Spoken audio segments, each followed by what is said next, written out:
Alright, balamusiza banyabali basebo akansubire muri bulungi bulungi asinzidde okuwuliriza essaawa nga bulijjo ziri bbiri zennyini ezakawungeza kolwa lunaku lwa Sunday ennaku z'omwezi ziri 10 omwezi ogw'olubereberye gwe tuyita January mu lulimi oluzungu.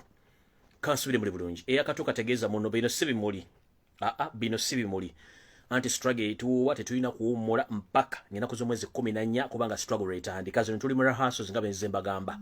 So right now kuzomwezi ziri 10 omwezi ogw'olubereberye olunaku lwa Sunday mwaka 2020. So yakatoka tegeeza muno nti omukulu atumbudde bino si bimuli.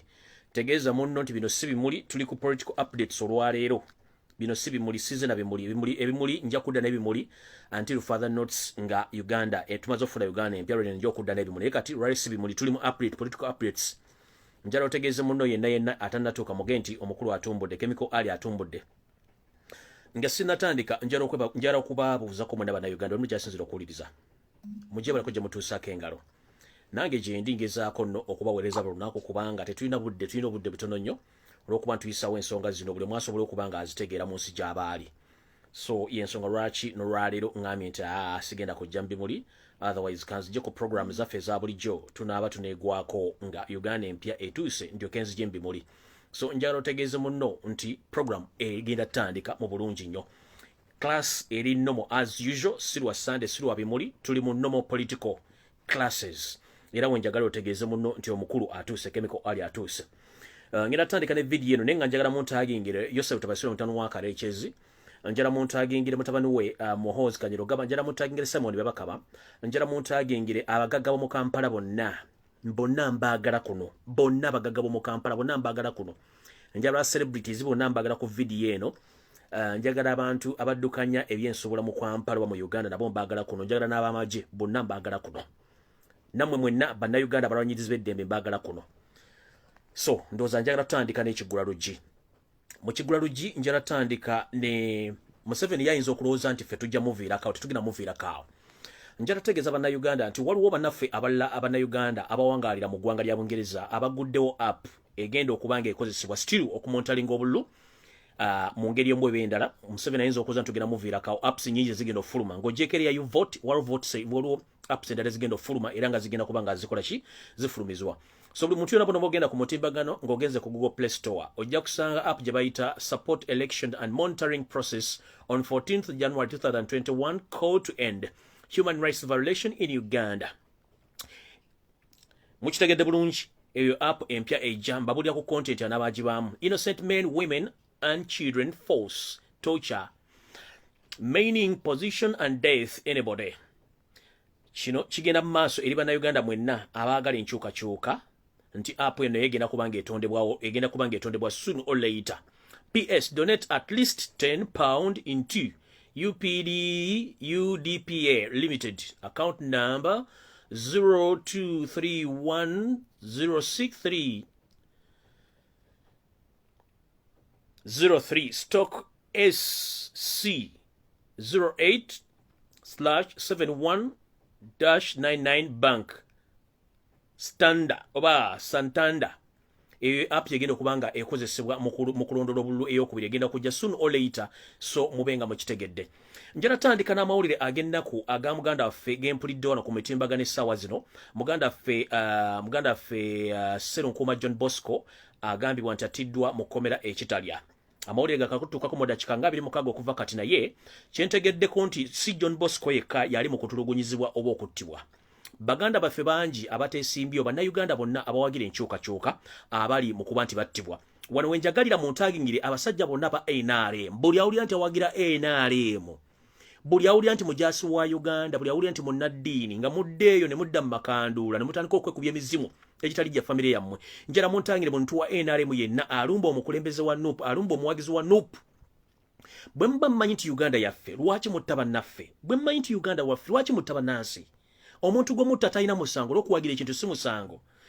Njala mutagingire banna NRM bonna abasinga obungi kuno. Njala mutagingire mwami Moses Kigongo, Vice Chairperson wa NRM mu Uganda yonna. Moses Kigongo nawe nkwagala ku video eno lwaleero kubanga na information egenda okukwatako ng'omuntu. So muganda waffe John Bosco Sserunkuuma ono nno yattiddwa oba kigamba nti afiiridde mu kkomera ery'ekitalya gye baamutwala okumuwamba okumujja mu maka ge e Nansana. His story we asoma bw'ati. Amawulire agatalinda. John Bosco killed in Chitara. Serunkuma Eke, a civilian in Nansana, Lord Councillor aspirant of the National Unity Platform Party, has reported died in a prison cell of Chitara prison.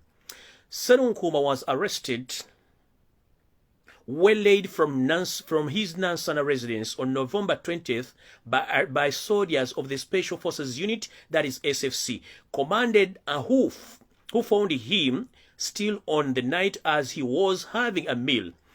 Neighbors adjusting to Serunkuma's Nansana home saying that he was arrested around 23 hours, bundled into numberless Toyota Hiace van model, which is commonly known as drone. Serunkuma was since then transferred to Machindi military prison, where he was interrupted for about a month before he was arraigned in the court martial in the absence of lawyers after intensified social media campaign by the NUP party supporters. Serunkuma was remanded at Chitara prison on charges of possession of military stores. He was accused of having military pimps and red berets of the National Unity Platform. His case was adjourned to January 4th, 2021. Surprisingly, he was never arraigned for trials. Sources say that he was due to be tortured and he was undergo a custody at Chitaria. Even to visit Serunkuma are regulated and widely prohibited, an issue that has scared his relatives and lawyers. Credible information coming as of today indicates that Serunkuma reportedly breathed his last on 31st December, which explains why he was not produced in courts of law. Given his pronouns, his politics, Nansana state fears that the announcement of his dismissal could trigger protests, which is why they have opted to conceal this until the elections season phased off. Kino kye tubagamba. Abaana bangi bali makomera bali mukutulugunyizibwa bali mukuttibwa nga bawagira enkyukakyuka ye NUP. Nabagamba nti Yosero Tabasirwa mutanu wa Karekezi ne babbi banne bajja mu Uganda okusaanyaawo n'okutta bannayuganda. N'ekibalimi okutegeera. We twogerera abaana bangi baziikibwa mu kirindi mu ntana ez'enjawulo ku mafaamu g'abaana basajja ku mataka ge babba. Abaana abattibwa baana Baganda. Olwaliro nno nzije ne information tegenda kubeera nnungi era tegenda bawoomera nnakabululu. Njagala mumpulirize bululu, bino si bimuli nkiddamu, bino si bimuli. Tuli mu politics kubanga atakulekera naawe tomulekera. Information njirina ngenda gibabuulira atya ng'owulira otya. Va wano genda olya ebibeerengo ddema bangi wa TV onodda nga vidiyo ewedde. Sharinga vidiyo eno ebyokusaaga twabivuddeko bw'osirika ofa ate bw'oyogera ofa.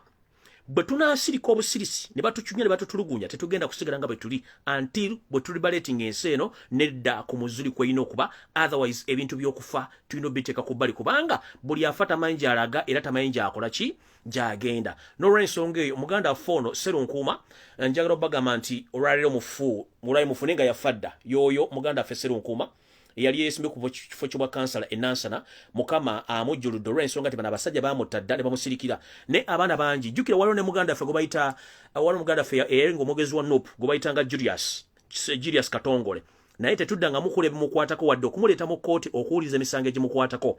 Newankubadde Julius ono yalinamu buzibuzibu naye twagala kumanya Julius Katongole yabulirawa nga munnayuganda era yali ayagala enkyukakyuka kiki ekyamutuukako.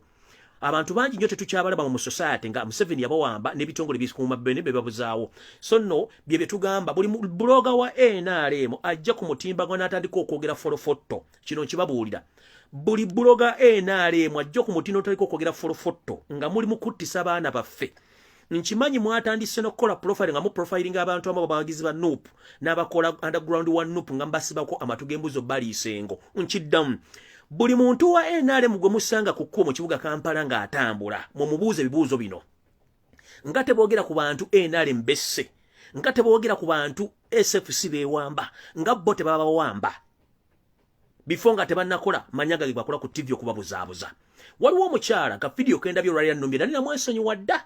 Ne munjagala njala mutaagi ngira wano mukyala gwe bayita gwaita nakangu yeita full figure nina information ya bigambo nga bisatu bina nyo jattegera nti nakolako da profile emyaka ebiri mabega ne nkusirikirira nolabiko tandise okuva mu line yo njara nkubigo bigenda kubira bibiri ne bigenda kubira byamanyi njabire tales later ne mu mutagingire yakoze nanyige PSB nayi nakusirikirira dda kuba manye emizejo buli kimu kyokola nkimanyi na profiling dda kati njara tandika ndoza ekigula dugindoza nkimaze probably ndoza tugende ku video entufu bana abantu bwe mulaba balo sante batene bali mu kutya bali mu panic etabangawo wetwogera ba minister bamu bagezeza ko kudusa bana batwala munsi zinga America ne Bongereza abana amba midwa visa ne family za bazimidwa vida abala bano onyo bayita nite balabawo kati wenjagalo bagamba montage ngereso yotabasira mutano wa karechezi information jesemba yo kuwa ku yenjagala eberenge ekigula rujinga sinda genda ku nsonga endala maze which number ngankola okunonyereza lwaki mu 7 ayogera akankara enaku zino akanula amaso nga tegateredde mu kiwanga ensonga zizino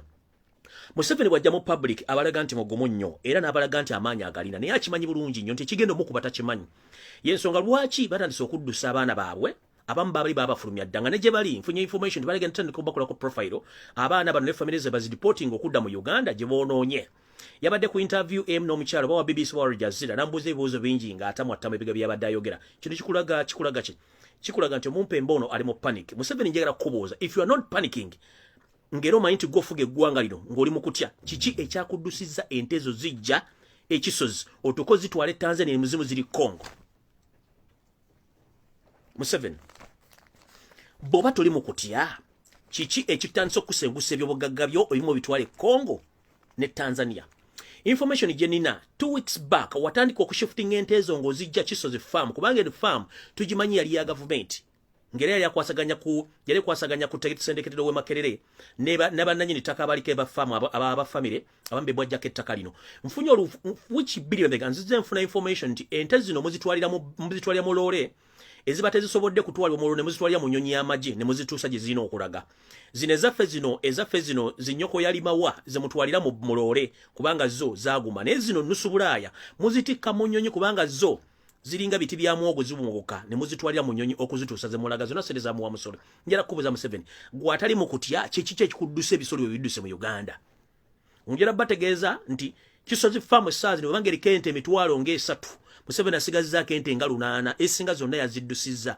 gwatali mu B atali mu kutya lwaki oddusa ebigwa by'obugagga byo ngo biddusa mu Uganda kyenjagala okubuuza Museveni lwaki oddusa ente ezo mu Uganda zonna kisozi farm ekalidde tekukyali nte kiki ekikudduse nga toli mu B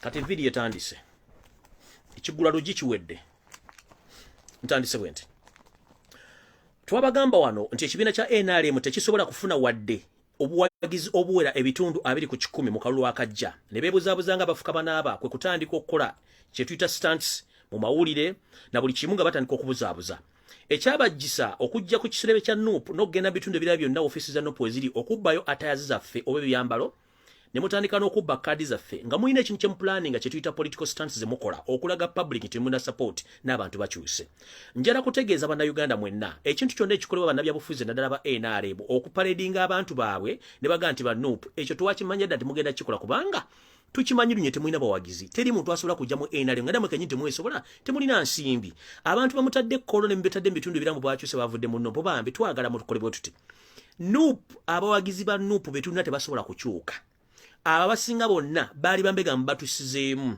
ne bakola ekintu kimu bye bajja okubega ne bibalema ne kibalema ne baddayo abalala mwalese bantu bamwe mwayambazize engoye za NRM era kyovula babagambye njagala mu nkotinga bulungi kyovula onvubuka ayimide n'abagamba ffe tetuzze wano mbutuna go tugenda okuwagira tuzze wano kukima ssente eyo statement ya NRM kubanga kabere kansala kabere chairman LC3 chairman LC5 kabere member parliament mwokimanyi bulungi ti NRM ebayimirizaawo ku nsimbi bwe ziba teziriwo tezisobola kubeerawo era kino kyenjala bakwatira mwenna bagenze kolo ne prime minister in fact Dr. Ruahakana Rugunda mbadde nga nkuwa ekitibwa nga ndooza nti musajja gw'olimu amagezi agatoola n'ekiwalaata olina kyabwereere basobola batyo okuleta prime minister okubeera ku stage managed occasions ez'ekisiro okulaba abantu bannopu bakyuse ng'abaana bennyini mmwe mumanyi nti ate yazalize balimu enkofiira zibalimu ezo zonna ntungirire endala mwabbanzi be omwana bagambye okuba kuba goal nti ffe tetuzano bwe tuna gwe tugenda okuwagira tukimye ssente that means bantu bammwe bazze kubanja ssente ze bakolera kubanga tembasasulanga. Stop fooling Ugandans. Tewali muntu ayagala nkyuka agenda kukyuka for one reason or the other. Njala babulirayo Museveni buli muntu ajja kulaaliyo ne baba 20 mba mbasasudde bantu bannupu tewali muntu asasulwa bonna bajja mu laavu ng'ate beeteredde mu ssente. Njala kubuuza gwe ssente z'ospendize mu campaign zino waliwo zisipendinzeko. One question. Ekyokubiri, lwaki bw'oba oyogera mu public ogamba nti nno gwe kennyini gwasobola eggwanga lino alisobola ate ogula otya emundu okutandika okucunya bannayuganda bomanyi nti gwe bakulembera kitegeeza tosobola ggwanga era eggwanga obadde tolifuga. Kati njala bategeeza baguzi ba NRM abo bonna batumulabye kolo bantu ba NRM abaali banyiiga nga badduka tebaagala basasula nsimbi era omwana bagambye ffe tukimye ssente tetuzze kubeera mu byabukulembeze era mukitegedde bulungi nnyo. Njala kugamba omwami Alhaji Moses Kigongo waliwo ennyumba yo emu eri Nakasero mu batiikinga obululu ne mu Musa Court ntegedde mulimu obululu batiikinga.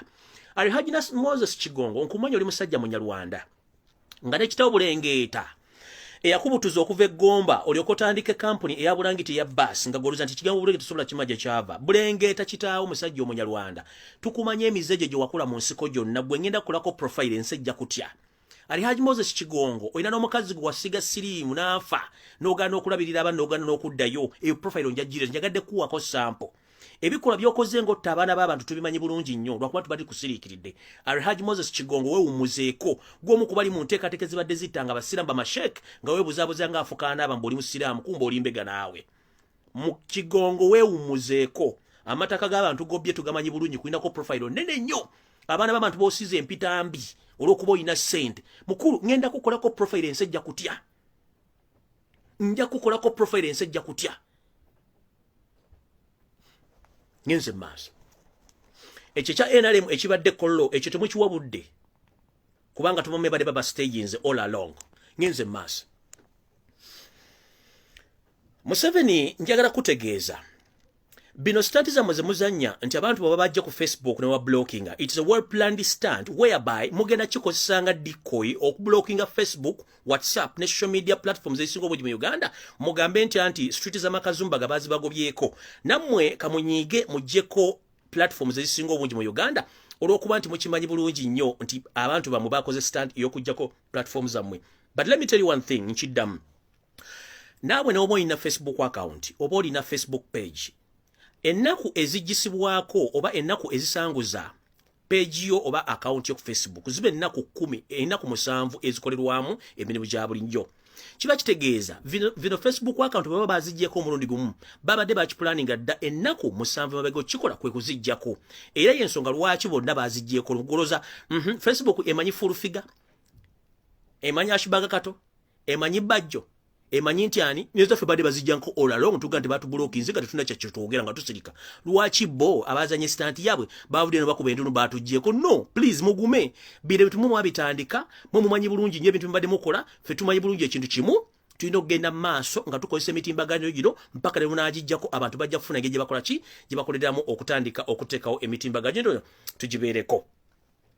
Kati njagala mwetegereze bulungi nnyo okumanya Museveni atidde ate nga ali mu panic tasobola gibalaga bukyanga lubanga lwa mindi mu nkotinge bulungi bukyanga lubenga lwa mindi Museveni atandise okuyita babbi banne bonna abamanaginga properties ze mu Kampala mu Uganda okutandika okuvaayo okukola kye tuyita short video oba obutambi obumpi nga bagezaako nnyo okwogera okugamba bannayuganda nti ni keesi wabeerawo okubba akalulu oba nga balangirizeewo tabasiro ntano wakareekezi mbw abantu temwekyanga mukuume eddembe tetuyingira mu kutta bantu simanyi please abantu bano batandise okukola vidiyo nabala mugenda balaba naye nkiddamu omuntu yenna akola ka vidiyo nga abadde mu mind prominent small business personnel mu Kampala abo be balina ssente z'eggwanga nga bayita mu kuzimba ebizimbe mu Kampala wakisa omukono ssente zaffe zonna ez'omuwomusolo.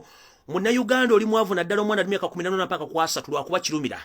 Munnayuganda oli mwavu ku ssente z'omuwomusolo zonna lwakuba nti ntakke. Munnayuganda oli mwavu lwakuba nti John Bosco oli mwavu lwakuba nti bonna basajja bano bonna bagundi bantake bonna bemanya bayina byakedi mu Kampala bonna bahamu muli bavulwa kuba nti sente za mwezi zonna abasajja bazuzimba mu akedi bazimbye mu flat buli gudo lufuma Kampala kati oyo bwajjokola video njagala babule oyo wajjokola video aba defendinga mukamawe na properties zawe tebakyalina kye batugamba batandise okola bu short video nga bajja bagamba pronouncing bagamba nti bannange tugenda mu kulonda naye tetulwana tetuywa mu site tetukola kino ki Museveni yabalagidde kubanga bali mu panic njala kubuza ekibuzo kimu since bwe twatandika okulonda nga Museveni yakava mu nsiko mu 1996 njala babuza ekibuzo kimu mwali mulabiye akalulu konna nga waliwo omugagga mu Kampala video nakola video nga asaba emirembe giberewo mwali mulabyeko omugagga ina mu Kampala mbyokulonda nga avudde bamukozeseza video nga agezaako nnyo okuwuliriza mukamaawo oba okusaba emirembe kubanga bakimanyi badde bakole fujjo okuba bannayuganda babanyigiriza nga nabe bennyini babeegattizeemu kati ndabye ekirumira wano ng'okoze video n'entakke ndabyeko n'omwami babaddaani abakoze video wano ntakke kirumira ze video ze naakalabako please musigale we muli ntakke nawe gwomu ku kibinja ky'ababbi abali mu kubba esserezo muw'omusolo nga muzimbakedi mu Kampala kirumira the same bagale gwomu ku bantu ababbi amataka g'abantu nombakaabya mwina sereza abannayuganda zonna ze mwesibidde muzizimbamu ebigo ya akedi nga mubbasereza abantu b'omuw'omusolo ngera babuuza gwakola mu akedi essaawa zino ng'obadde osasula miliyoni 3 omwezi nga bakusasula nga receipt bakuwaya mitwalo 8 lwaki kirumira ajja kugamba nti kuuma eddembe kiki kyakugambirako kuuma eddembe ng'akubba miliyoni 2.8 zitalina embalirira yaazo ntakke bw'abanga abadde abasaba renti mu bizimbe byonna biri mu Kampala ntakke yali atunda bumaaso nti bajjajjaffe okuva Uganda lwe yatandikawo atunda bumaaso emmese zifa oba atunda bupiira buno bwekali mpitawa nti abantu beegadanga nnyo mu Uganda yalina sente nnyingi mu Uganda temwebuuza lwaki babikola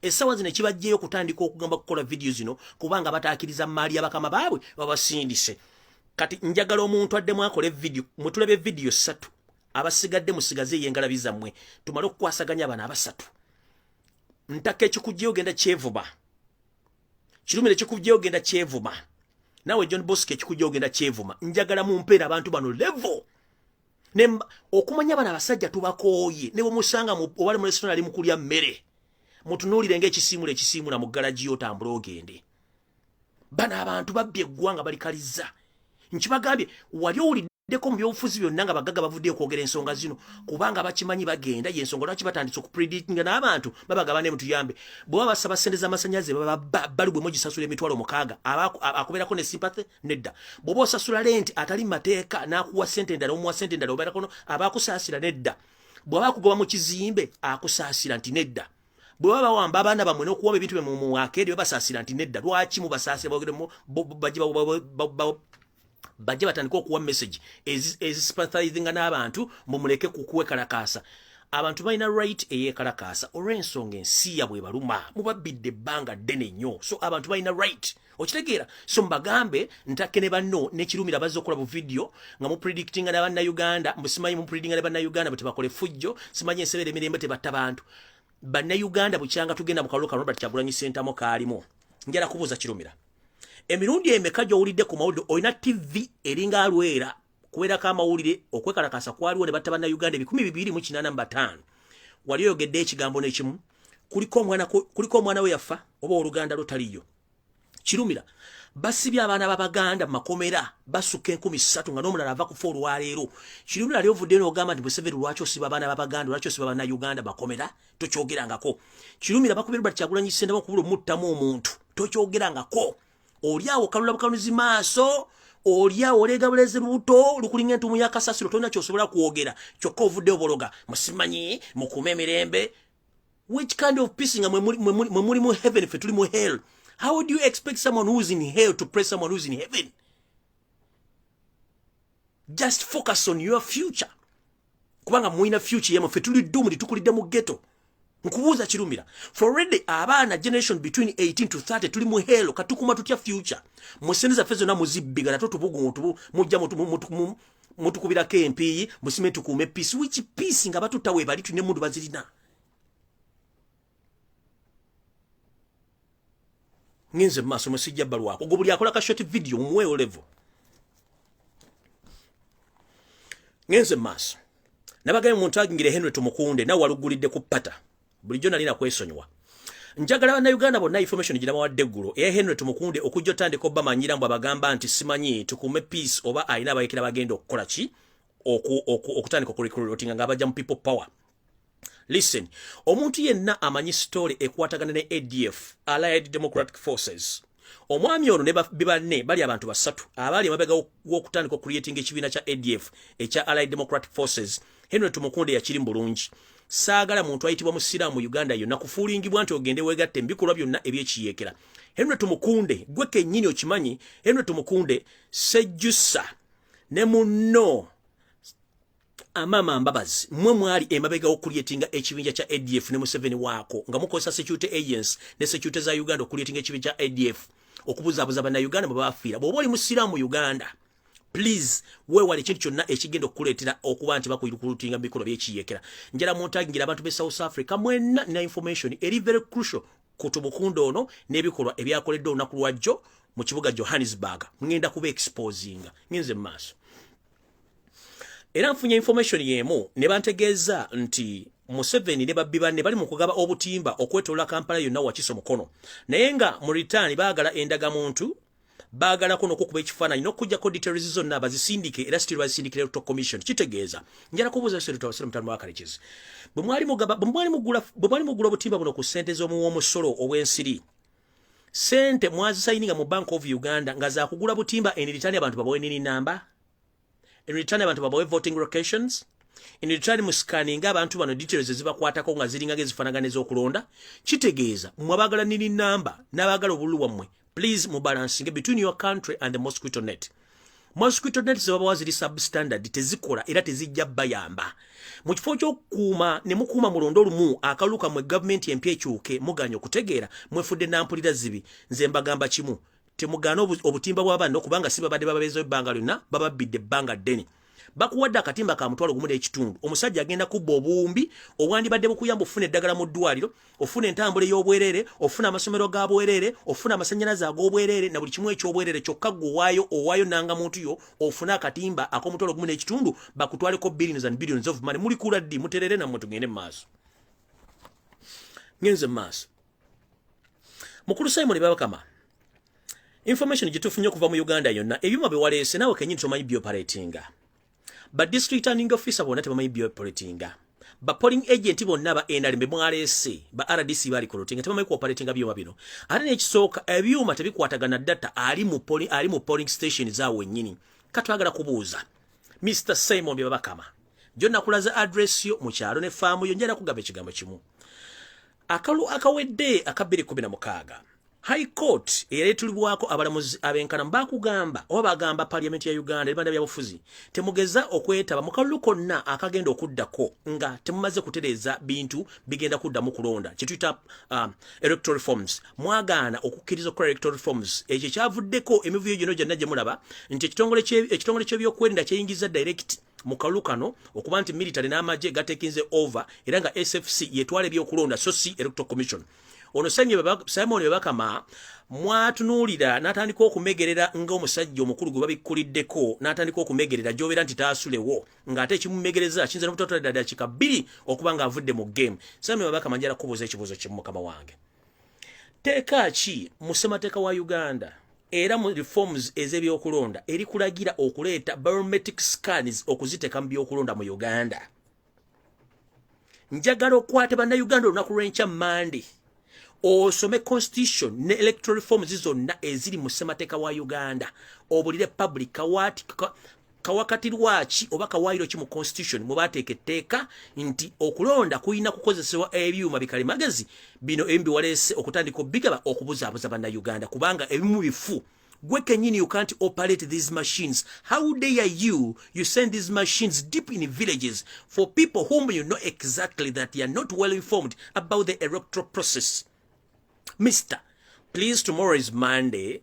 Come out gently, explain to the entire public or to all Ugandans in which article of the Constitution you used to purchase all these biometric scans which are going to be used in elections come by 14th January 2021. Those are 4 days from now. So tomorrow is Monday. Publicly, please come out and tell the public in which article of the Constitution or in which electoral forms through the parliament you have used to purchase and use biometric machines which are going to be used in elections, unless you have some tricks behind these machines. But if not so, you are going to face the courts of law. You as you yourself. Yourself Tabasiro will be in the State House running, packing all his luggages back to Rwanda. For you will be under the what? You'll be under arrest and you answer all the questions. Ngenze mass. Ngenze mass. Kati warwengendedde ku mukulu tumukunde mu muntagingire wano. N'abantu be South Africa kino kyonna bwenjogera ku kintu kya South Africa njagala kitegeeza banda Uganda mwenna naddala abaana mwenna abalenzi abali ku myaka 10 mpaka ku myaka 3 kino kyengenda okwogera kibakakatako ng'oli mwana muwala oli mwana mulenzi oli myaka 18 mpaka ku myaka 3 kino kibakwatako ne mainly eno message egenda mu South Africa gye najje obujulizi buno Jona bagambye nti Henry Tumukunde yakwasiddwa ebitabo ebimyufu byagenda okuwandiikiramu abaana basuubira okuteeka mu buyeekera obwekimpatiira babateeke mu bitundu Masaka Bukakata Sese Biji Mukono bino bateeke ebibinja byabayeekera mali babisupplyinga buli kimba mali basindika amagye gajiga bakwate gabakube gabatire okendeze n'abaye basajja baganda n'abaana baganda kati Henry Tumukunde ensobi gye wakoze nabagamba mmwe intelligence yamwe gye mbadde nayo ebadde yaki yabadde ya analog tulina intelligence ya digital mukulu Henry Tumukunde njala kugamba nti olunaku lwajjo wasindika information enegenda mu South Africa ne ba agent bo okutandika okurecruitinga banna Uganda basangibwa mu South Africa ng'okozesa abasirambalo wammanga ba agent bo mu meeting eyabadde mu South Africa gye wategese ng'era bwe bagitegese babadde bantu bo be watadde mu kitundu kino wammanga meeting eno yabadde mu kitundu kye bayita Fordburg mu Johannesburg ku restaurant eyitibwa Bismillah restaurant mu Johannesburg nkikuddamu General Henry Tumukunde wasindise ba agent bo mu South Africa mu kitundu ekiyitibwa Fordburg mu Johannesburg ku restaurant gye bayita Bismillah mu South Africa ng'okozesa ba agent bo abaliyo okurecruitinga abaana banna Uganda okusinga abaana abasiraamu ng'ate banna Uganda abasanga mu ggwanga lya South Africa okutandika okubarecruitinga mu bikolwa ebyekiyeekera mu bantu bano ababadde ba agent babadde mu meeting eno mu South Africa mubadde mu abantu bano wammanga buli abadde mu meeting eno ngenda kwogera ojja kitegeera mu meeting eno mwabadde mu Seeka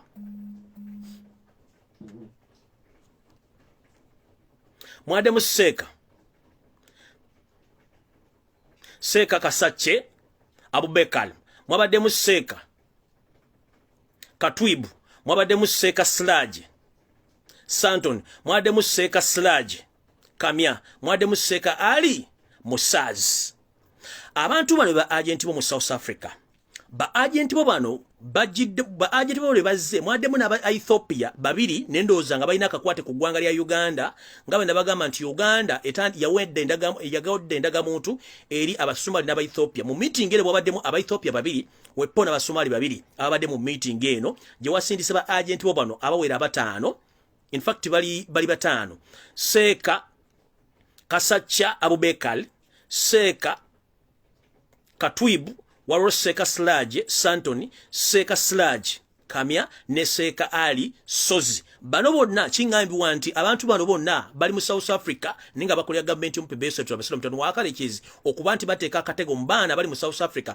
okuba recruitinga mu bikolwa eby'obuyeekera nkugamye mu meeting eno mwabaddemu aba Ethiopia babiri n'abasomali babiri ne mu meeting eno bade bagenda maaso okugezaako okunoonya abaana Baganda naddala nga basiraamu be bagenda okuteeka mu bikolwa by'obuyeekera nkiddamu Tumukunde main target ye eri bweti yakukendeeza abaana Baganda nga mwagikoze mu meeting yabadde gyo mu State House nkiddamu mu meeting mwade mu State House ne mwannyoko ne mugamukendeeza mute namba y'abaana Baganda ng'akalu kamaze okuggoba nga mugenda kukeremenga kalwa kakyagwa nti bakabbi meeting najibulide banna Uganda babuli kibi bateesezza kati kuzino n'olulala wawandikirako Penge n'omugamba atandika okukola obukundi jajja Penge ndoza ku video no julira bulungi nnyo wokubirako Penge n'omugamba nti oyagala abere agent wo era atandika okunoonyeza abavubuka abesimbu batandika okukola obubinja naye nga akabinja ako tebategera liida waako kumbe nawe wali omusika eriyo omuzeego ogw'obuyekera tumukunda oludde ng'ogutambuze naye nga bantu bakutegeera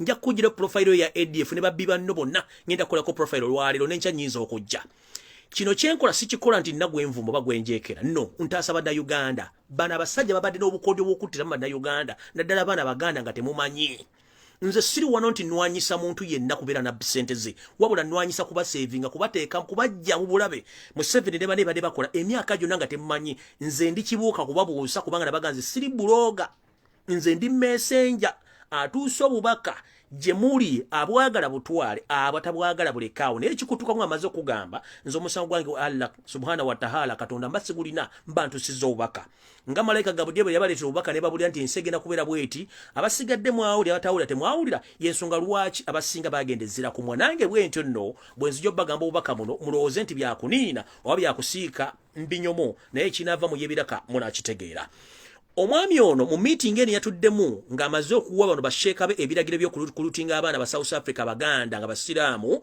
mu meeting eno mwabaddemu abasomali n'abaethiopia bwe bamaze okuteesateesa enteekaseka zino abaana abaethiopia bana babiri bagambye bamasheeka bano ne babagamba please for us we are not going to participate and we are not interested in such acts of war against Uganda and Ugandans nkiddamu.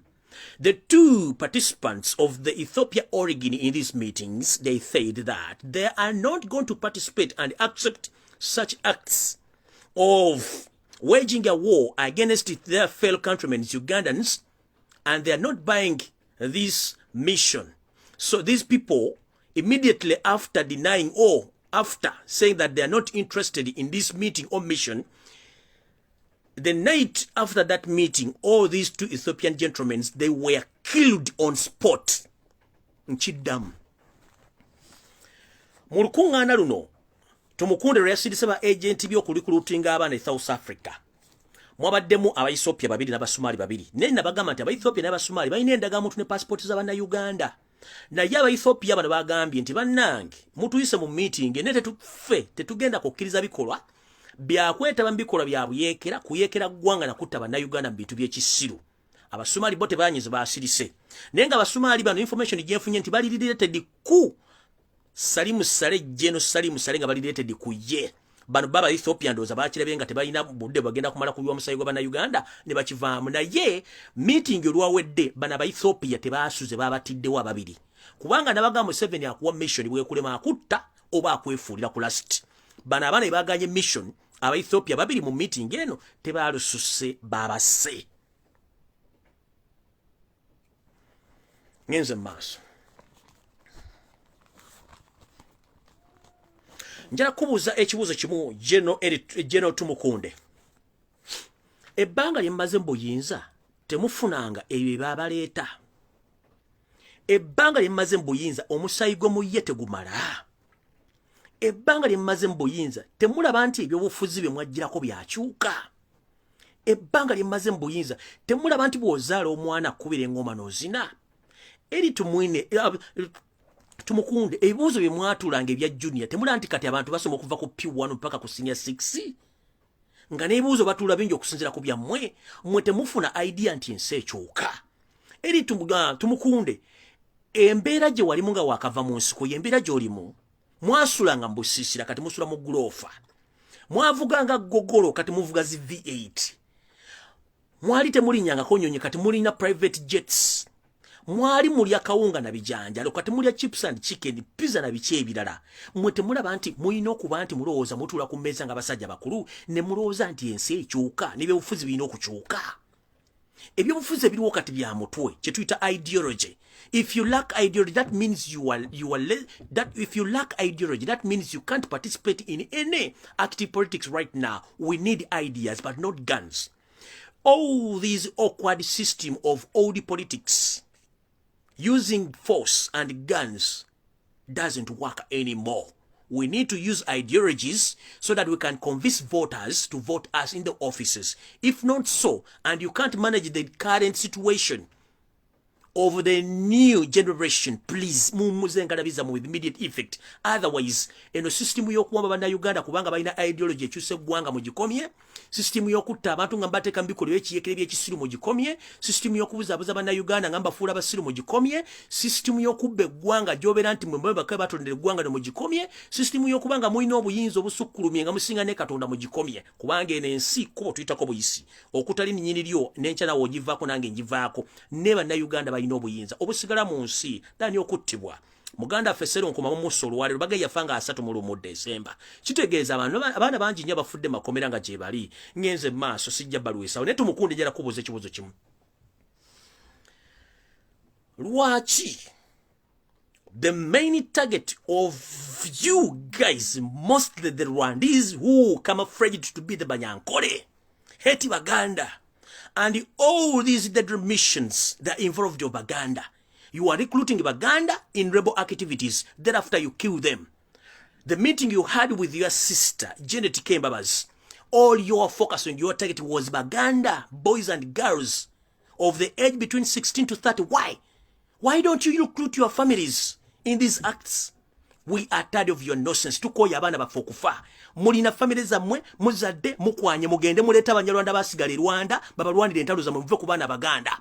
Muve kuba Lugwala, muve kuba Soga, muve kuba Nyolo, muve ku buli kimu. Bino ebitimu kola tubikoye. Mwe target ya buli kaseera ya Muganda. Abaganda babalira ki? Why do you have to kill Ugandans for you to stay? Why do you have to kill Ugandans for you to survive? You should stop this nonsense. Tumukundo ina abana. Recruit your kids than recruiting youth Abaganda mostly. You are targeting Abaganda. Why? ADF, all the recruits were Abaganda, the Muslims.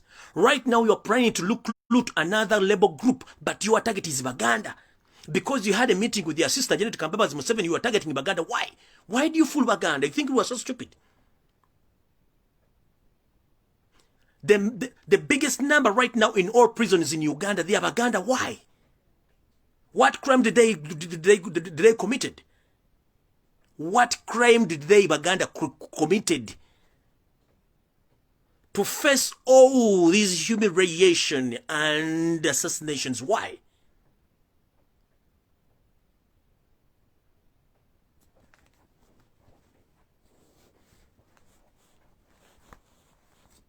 Tumukunde wewe muzeeko.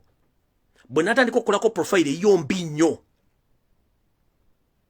Ebikolwa by'olina, ebikolwa by'otandise bikyamu nnyo. Ekizibu kye mulina mu basajjamu muli ekizibu kimu. Mwe mulowooza bajjajjaffe entegera yaabwe yekyali emu ne bakitaffe. Era mulowooza nti bakitaffe entegera yaabwe yekyali emu n'eyaffe eyaffe endala nnyo. Tumukunde ngenda kulaga n'essimu gye wakubidde Janet nagitegedde. Wenzija wano. Tumukunde ngenda kulaga n'essimu gye wakubidde Janet yesterday after the meeting ngamaze okuba exposinga nagitegedde ngenze maaso. Kati njagala muntu yenna ayitibwa Muganda na kino kankiddemu. Mwenna abaana ng'omanyi nti oli mwana munna Uganda enzalo ya Uganda. Ezo training ze mbadde mugendangako ekyankwanzi partly nga mugenda mbibinja. Bagenda bakozesa mu label activities to defend Museveni's regime. But thereafter you are going to be killed in Chidam. Whoever think that is going to be taken to Chankwanzi for political ideologies, please, you are going to be recruited again back into labor activities, thinking that some of the officials in the government, they are trying to overthrow Museveni's government, but it's a decoy whereby you are going to be used as a bait. You are going to be killed for nothing. Museveni is using you for his personal benefits and his mafias. Nchidam. Mwenna abaana n'abagenze kola olwaliro bebagambye bamba ambasaasidde munnange mugenda kufa. Eggwanga lyammwe lisinga bana basajja badde mu bukulembeze emyaka 3. Olina ki? Oli myaka 3 okyagenda ku muzinda lubanje ssente waki togenda n'okola? Oyina emyaka 4 okyagenda baga nti nakyuse navudde mu nnupu lwaki togenda n'okola? Museveni talina mulimu gwagenda kuwa. Abaana basomera mu America mukazi wa azalira mu Bungereza Janet mu bagenda omukola amanya gakolera Bungereza eddwaliro ne babuulira Jeneta shoppinga mu Uganda, shoppinga Dubai, shoppinga Malaysia, Hong Kong, shoppinga mu America. Goyamba danda weye mweri mune chituli. Oyamba denga temwe miaka musanvu. Toina wadda akagali mu lujja, emyaka jikugwako. Mind about your age, please. Robert Kyagulanyi Ssentamu is fighting for you because Robert Kyagulanyi Ssentamu, he came in this arena when he was well off. But according to the system, no. I need to intervene okulanti saving abanda Uganda banange. But you are betraying the nation. You are betraying yourself. You are not betraying Robert Kyagulanyi Ssentamu. You are betraying yourself. At the age of 1 year up to 45 years, obato kyakola application kusambuli munchiddamu. Okuva ku mwaka gumu nnyoko wakulabirira n'akusomesa oba omaze senior 4 oba senior 6 oba ku degree. Bw'omalira degree obeera myaka ogenda myaka 27. Bw'otunuulira emyaka gy'obosigaziza ku nsi oyinza okunoonyeza emirimu gavumenti ya Museveni okumala emyaka 15 ng'onoonya mulimu gigatte ku 27 boyina emyaka 4. Kitegeeza ne bw'onookola ng'ofuna emitwalo 18 oba 2 ogenda kuyingira emyaka 5. Myaka 5 bate bakyakola application kunoonya mulimu. Why don't you wake up, please? Why don't you wake up? Mutunulire emyaka gyammwe nga bw'otunulira kalenda tulwaliro January tugenda gunya mu December. Bwe mba mutunulire emyaka gyammwe. For us, we are approaching 40s. Ne generation ya feri doomed. Tutunulide abaana baffe nabo generation beberengeri doomed. Please focus and mind about your age. You are aging every day passes. Notunye omwana omuwala mu kifo ky'ogenda okufumbirwa olwa n'agenda n'akola ebintu ebirala. Ali awo Museveni oye ne oli tosina de sente zigula pads. Tona de sente zikola dreads. Tolina wadde sente zigenda okulya ekyemisana otambula n'ekyokukola tokirina. Newoza Museveni oye afugidde emyaka 4 n'ekitabu yamufuga tolina kyakola. Oli ogamba Museveni oye. Sente zammwe zonna bazirina, bazitadde mu nsi, bazitadde mu bitanda wansi ziri mu sofa set. Abaana babe bagenda balyako amakolo ne pizza. Omwana wa muhooza avuga V8 otambuza bigere kunda kokera kulinya taxi nga nezinya taxi tozirina. Omwana kati abaana ba Lugunda bonna bali Bulaaya bayononeka bali babisiyaga. Abaana ba Lugunda bali mu America bavuga zi V8. Omwana wa Lugunda omwa kuiso kubulya mu meeting eyo ayine ennyumba ya bakadde 8 osula mu kiwunyo muzigo gwa mitwalo 10. But you are praising Museveni. Omwana Mozi Kigongo yatwala Musa Coats yali amanga Uganda Hotels. Musa Kigongo avuga V8 ayina bakazi 3 ayina abana 8 buli mwana ayina poloti n'ettaka. Buli mwana avuga emmotoka ekitono nnyo abukadde 30. Kigongo yakugamba keep peace. Ayina hoteli esukka mukaga mu Uganda ayina amataka acres ne acres oyina ki? Olina chief may ask kyolina.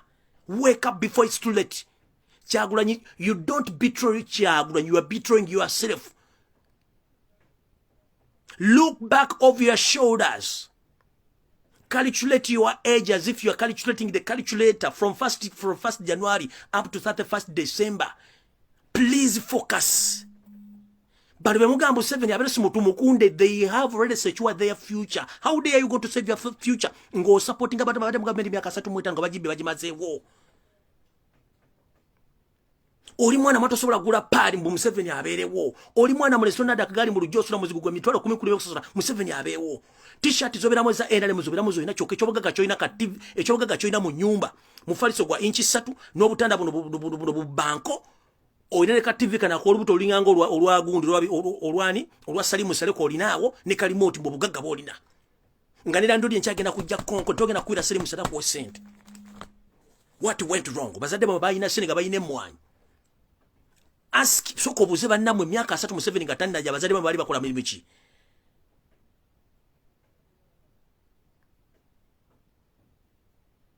Museveni abeewo oyina empale 2 kuhanga mu nyumba yo mwana omuwala muzimuzi mu ebituli. Oli mwana mulenzo oyina empale 3 mu bulamu ne t-shirt 2. Museveni abeewo ngeto kima Kyagulanyi kyakulwanirako kiri ekintu eki system eterere otandika okugaininga musolo gusasula mu ggwanga ly'ebyogagga biri mu ggwanga Museveni byabba. Guno digobasima mu Uganda agenda Bulaaya tadda mu Uganda. Dama ligobasima tagva mu Uganda agenda bwava mu Uganda tadda Uganda bamutwala butwazi. Amafuta muli aliye bunyola amafuta gamwe gonna bagatunda dabagamala wo. Abana bali bafuna amasomero amalwali na buli kimunga bulira mu kimu bakitwala. Olya Museveni oye aberewo tumukunde we babbe buli kimba kimaze. They are the same people. They are same category of kakunis who are mafias who are stealing each and everything we have in life. But you are there playing. But they fought for the nation. They fought for themselves. That's why each and every time they are fighting, they are purchasing guns. weapons of mass destruction to keep their properties. They don't care about you. They care about their families.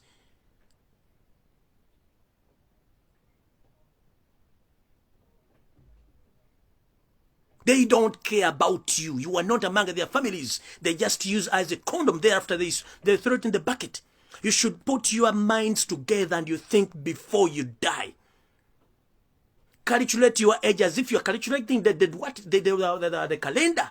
That the year begins on 1st December, ends on 31st December. That is a full year. Ngenze maso.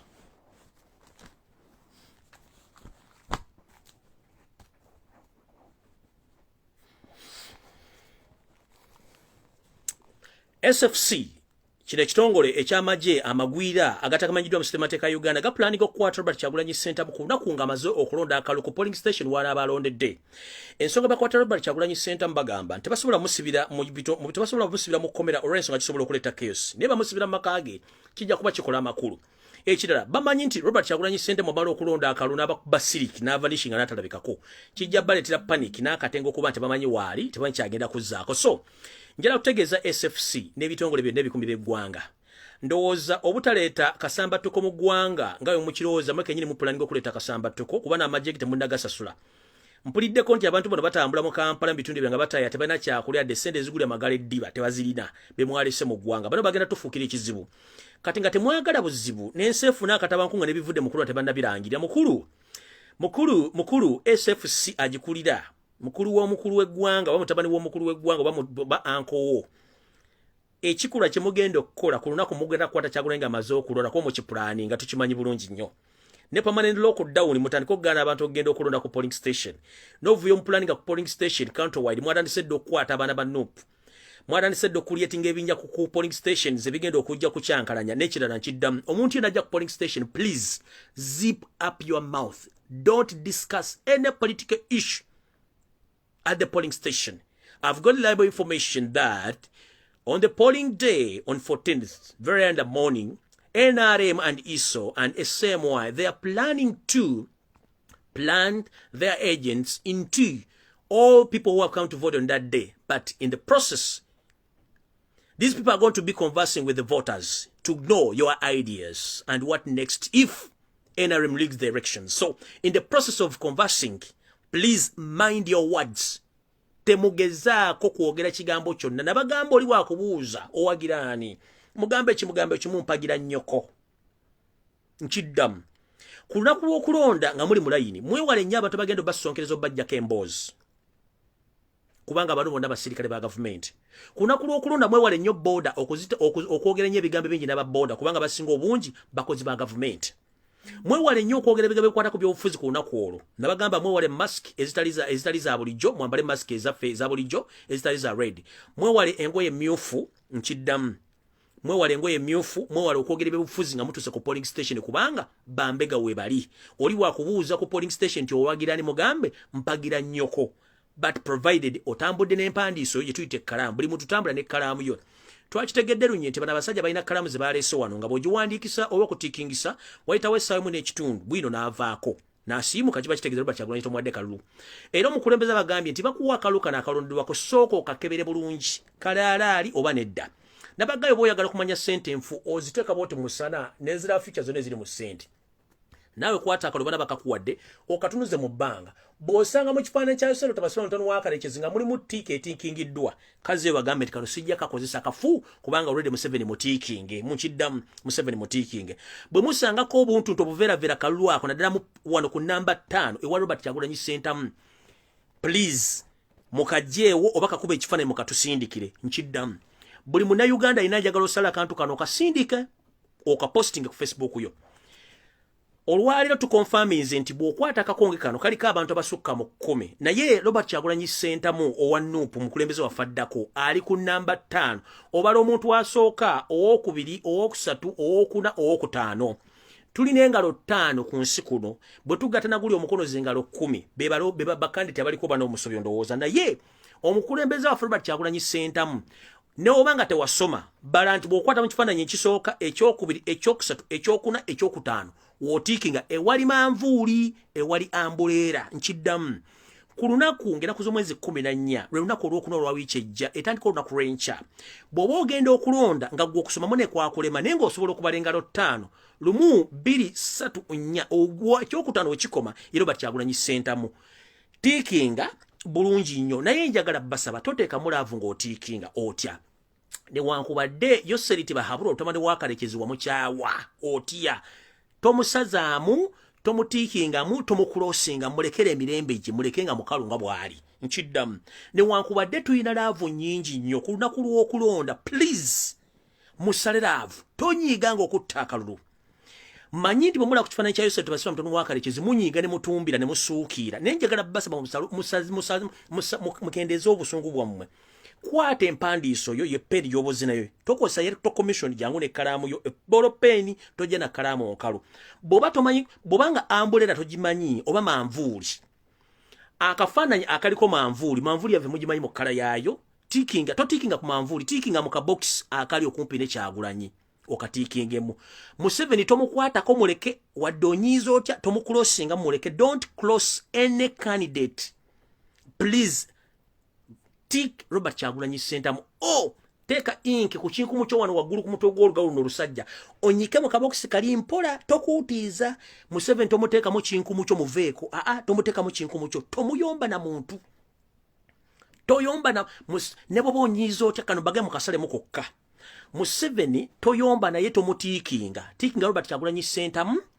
Museveni oba tomwagala njo bambi tomusazaamu tomuteekako ink nedda tiikinga ku Kyagulanyi teeka ink ku Kyagulanyi kubanga ekizibu ekiri mu kino ojja kukwata akalulu otiikinga Robert Kyagulanyi Ssentamu olabe Museveni onyiige omusazeemu bw'osaza Museveni Kyagulanyi oba tomulonze diyukopi nkiddamu keera ku makya kwata ennanga muntu yo tambula ne kalaamu yo gye tuyita peeni kwata masiki yo etali ya people power yambala engoye ze za bulijjo ezitali za kala mmyufu weewala okwogera n'omuntu yenna mu layini gy'osimbye genda bakuwa akakongeko akakongo omala okukatunira bulungi bwe kati nti kali kuwala tekuli bintu byonna bya kiyayi nti ye genda mu bbaafu olondera kwata ekkalaamu bala omuntu omu 2 3 4 5 owokutaano Robert Kyagulanyi Ssentamu bw'olabira Robert Kyagulanyi Ssentamu bw'aba akubuza nga waliwo ekikubuzaabuza ewali manvuuli oba ambuleera weefeesinze Robert Kyagulanyi Ssentamu ewali manvuuli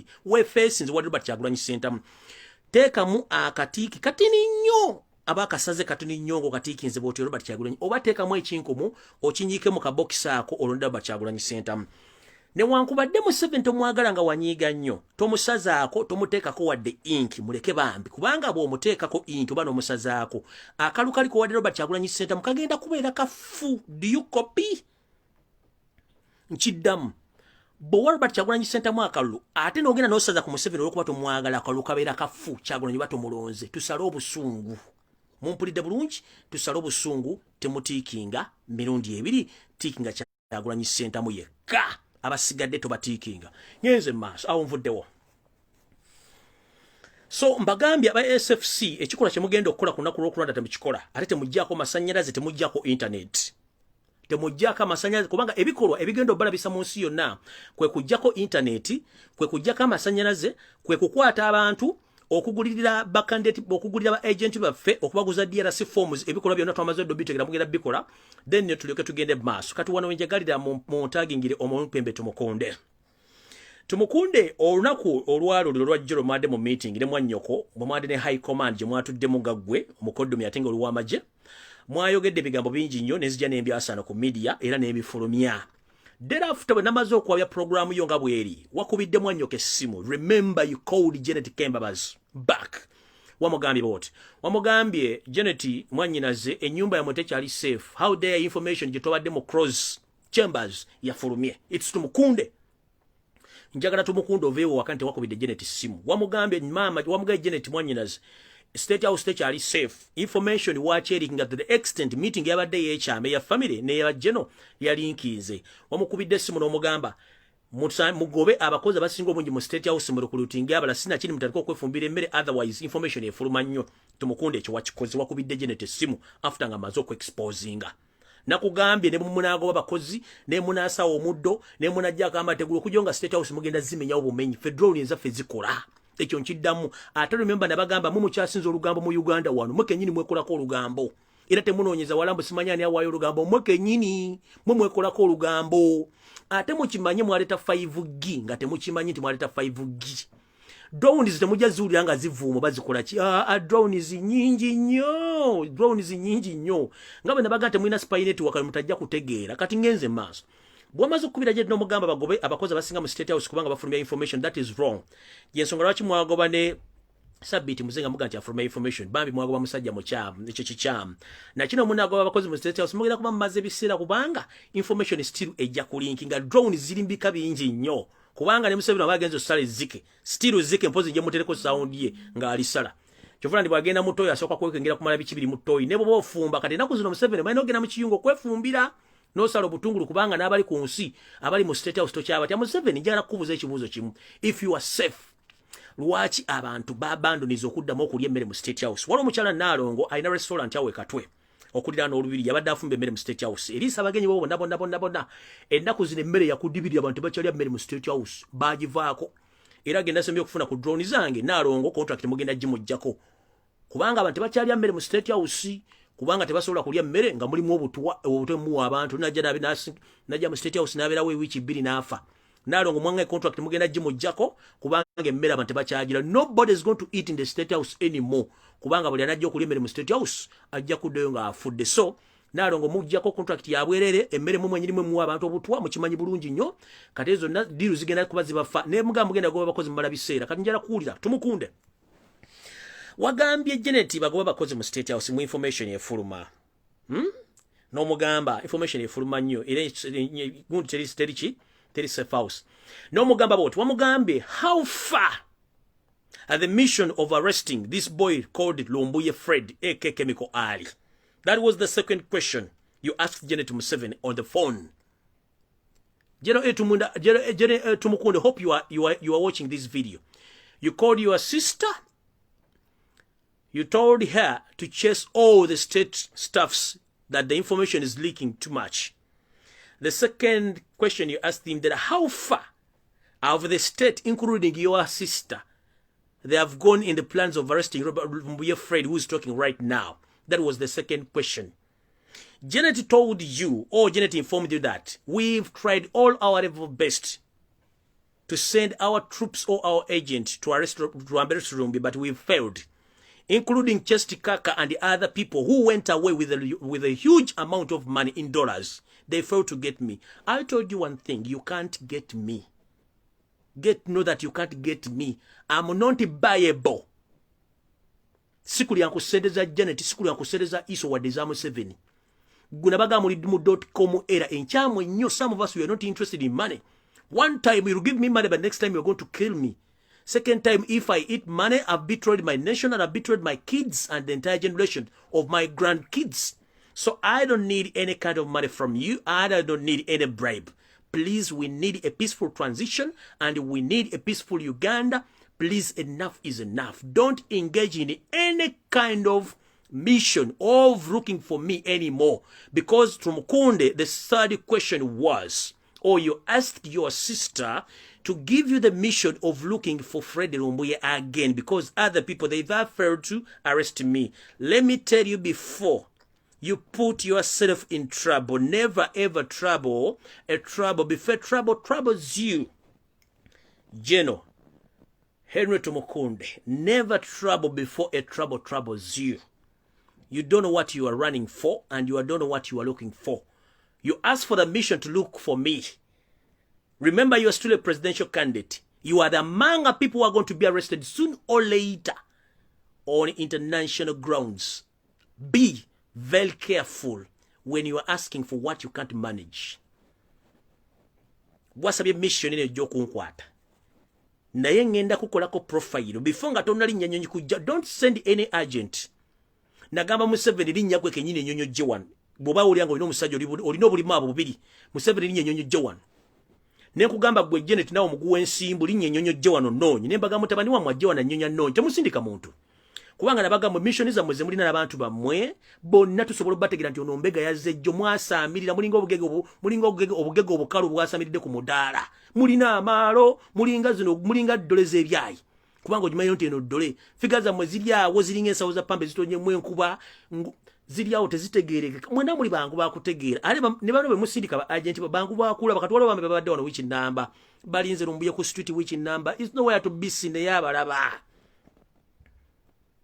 abalaba wiki namba bali wano bakazi batu n'abasajja batu bali mu hoteli bakera bawa bali mu bawa cholo baba w'emigaati bali mu kulya chips and chicken balinda Lumbuye tebamulaba temujja kundaba unless nze atobalaba nze mbidi ndi peaceful obo nnonya sina buzibu but I told you to mukunde don't ever try to ask for this information for this mission tojja gisobola kubanze ndagamba I will become a hero or I will become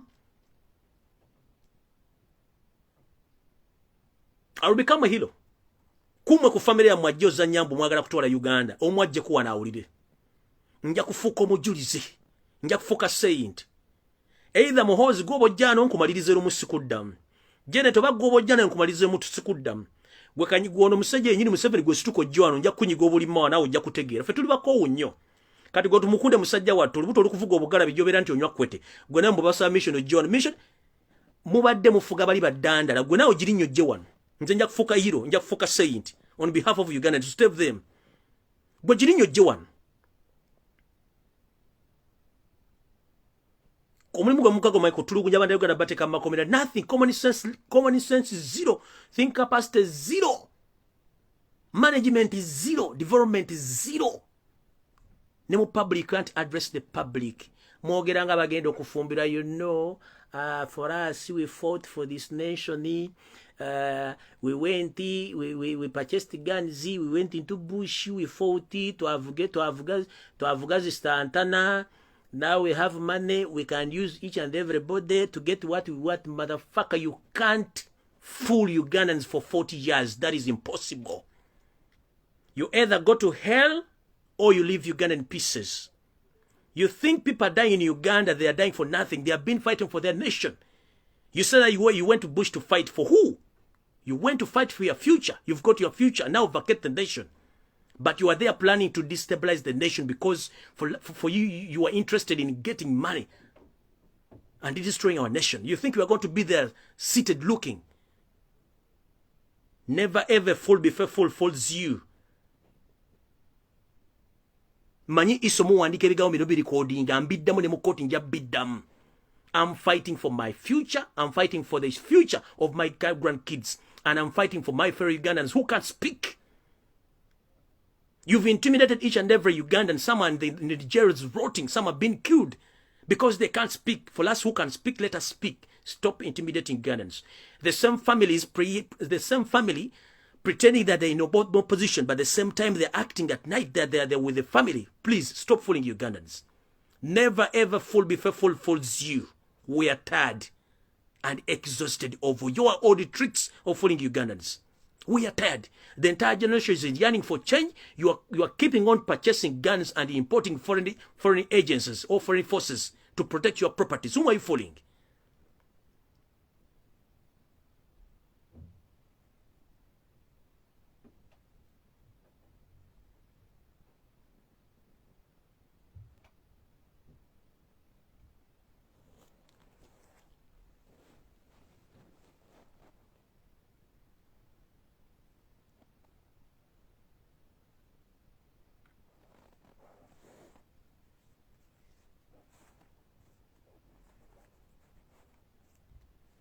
So take the mission. Come and look for me. Nabagamba nze bintu byenna mu nsi bigwera mu kaveera kana akasiringise 5 sina kyemfirwa sina akeedi sina somero sina ki bigwera mu kaveera kanusu ebi 5 and I'm ready to defend my nation, my country on behalf of all Ugandans. Robert Kyagulanyi Center buli kimu yali akirina n'aguma omutima bamukubidde abantu babana bafe bali mu makomera mbasibyeko emisango gya treason abamu matenze n'obbatiza mu makomera.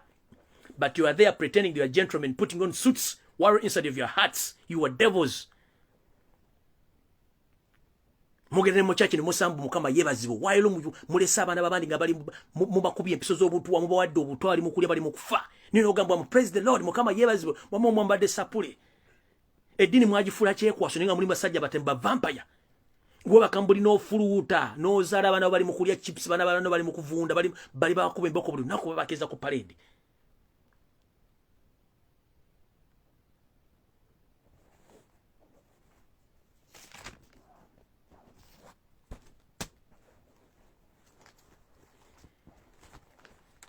eno message njagala egende eri isi boss Simon Babakama.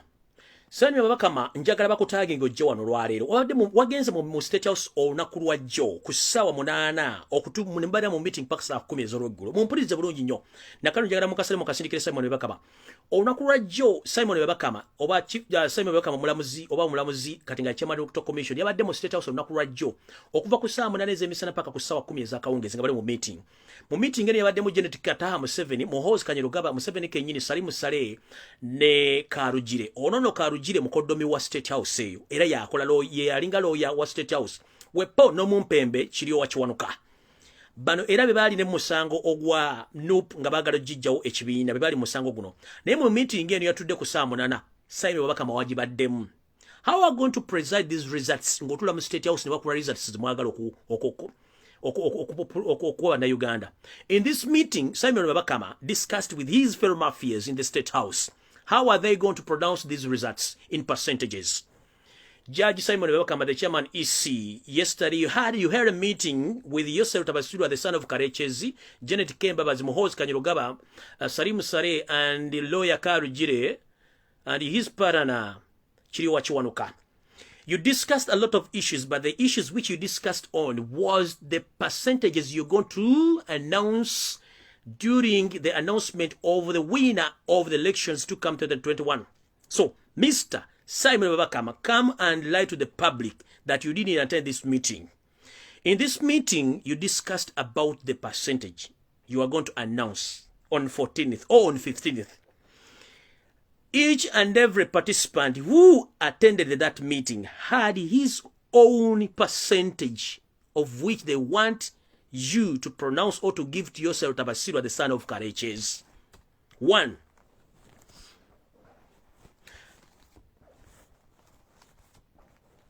Yosef Tibahaburwa, Tabasirwa, the son of Kareches, whom he killed himself because he was trying to hide his identity from Ugandans. Please, you've been camouflaging all along for 45 years, pretending that you're not Ugandan, but for last we've discovered that you are not Ugandan. That's why you behave awkwardly, arrogantly, because you know you are not working for Ugandans, you're working for yourself. You came to Uganda to steal, to destroy the future and all natural resources of Uganda. So in this meeting, Yosef Tabasirwa, the son of Kareches, said, he was the first to raise the hand. He said that he preferred the Electoral Commission chairman to announce him with 68%. The second participant was Janet. Was Janet Kemba. She said that Museveni should win with 71%. In the same meeting, Muhoozi and Salimu Saleh raised their percentages. Salimu Saleh, before raising his percentage, he said that we want to show opposition that we hold guns and powers. So, to frustrate these people and to show the international community that we are in control, Simon Babakama should announce Yosef Tabasirwa, the son of Kareches, as a winner with 81% of votes. In that meeting, which you held yesterday at from 2 p.m. up to 4 p.m. in the evening. The meeting in the attendance was Janet Museveni, Muhoozi Kanyarugaba, Museveni himself, Salimu Saleh, Karugire, the lawyer of the family, and a son-in-law. In that meeting, they discussed on the percentages which are going to be announced by Simon Babakama on the polling day. In the attendance, Museveni was the first to raise his hand and say that I need 68%. Janet, the first so-called lady, said that she needs 71% for his husband or for her husband. Then Muhoozi Kanyarugaba and his father Salimu Saleh say that they want to put it on record to show the international community that they have power and guns. EC boss should announce Museveni as a winner with 81%. So, Munsonga eno bakulu mwabalota nga mufuka ku lusozi omanyi fedda bwe twali nga twerootolera nga tukula. Omwana eno okufuka aba yanywedde either chai akawungeezo oba amazzi. Ate okuloota si bulwadde, okufuka si bulwadde. Just abaana abato bwe baba ngali myaka nga bakula mu adolescence. Abaana bano bambi ebiseera bisinga mu kuloota ko baloota bafuka nga ayimidde ku lusozi atiiriisa. Mukutirisa kuno era bwatandika okutirisa egenda okulyanga n'amasuuka ebululu abufuseemu. Mukulu Yosef Tabasirwa mutano wa Karekyezi ne banno muli mu kirooto muli ku lusozi waggulu mutirisa kumbe mufuka ku Uganda mulooza mugifukako ndowooza mwefukira kuno kubayita okweyiwa amanda mutumu mpalaata ne mu ngoye nga muwulira bino emwogera byonna bagamba mwe mwaleeta G5 mu Uganda. Ate additional this information, Salim Saleh is the most coward man, and his son, and they are the elder brother, Yosef Tabasirwa, the son of Kareches. They are doing all this, but behind the doors, they are in panic. They are doing all this, but behind the door, they are in panic because they don't know what is next. They have been abusing the international community that they are the one pushing Robert Kyagulanyi Ssentamu to become the president of Uganda, but knowing that the entire population of Uganda is tired of them. So now they are panicking, although they have guns and they have money, but they are in panic mode right now. Kalugire said that, this is the lawyer and son-in-law of the first family, said that in the meeting. He said that, although in this meeting we've been discussing about all these percentages, but it will look very awkward Simon Byabakama to announce that Yosef Tabasirwa, the son of Kareches, has won this election with 81% of the vote, because the international community knows it right that Robert Kyagulanyi Ssentamu is leading with 85% of the votes in percentage. So Kalugire, as a lawyer, told them, please hold on, don't rush into unbearable results, because these might cause catastrophe, whereby all the international community right now, they know it right that since the elections since the campaigns began, BBC, Al Jazeera, ABC, international bodies, including the big nations, the USA, UK, and European Union, they know it from the beginning of the campaign that Robert Kyagulanyi Ssentamu is the leading candidate in these elections. So, the son-in-law and the lawyer of the first family, Kalugire, told them, please, don't rush into the decisions. So, after this meeting, EC boss Simon Byabakama was told to come back tomorrow, Monday morning, in the State House. After the family, right now to that night, they are going to pass the resolution, which percentage Simon Byabakama is going to announce on the election day or on the voting day after the elections or after voting. So now the first family is in a meeting discussing the percentage, because in that meeting Kalugire, the first son and the lawyer, gave them the piece of advice. They shouldn't rush into these percentages because the international community knows it right that Bobby Wine is leading. So EC boss Simon Byabakama, you were told to come back tomorrow in the morning at the State House to be given the results or the percentage, which you will announce after. But Mr. Simon Byabakama, the world is watching you. You are attending all those meetings.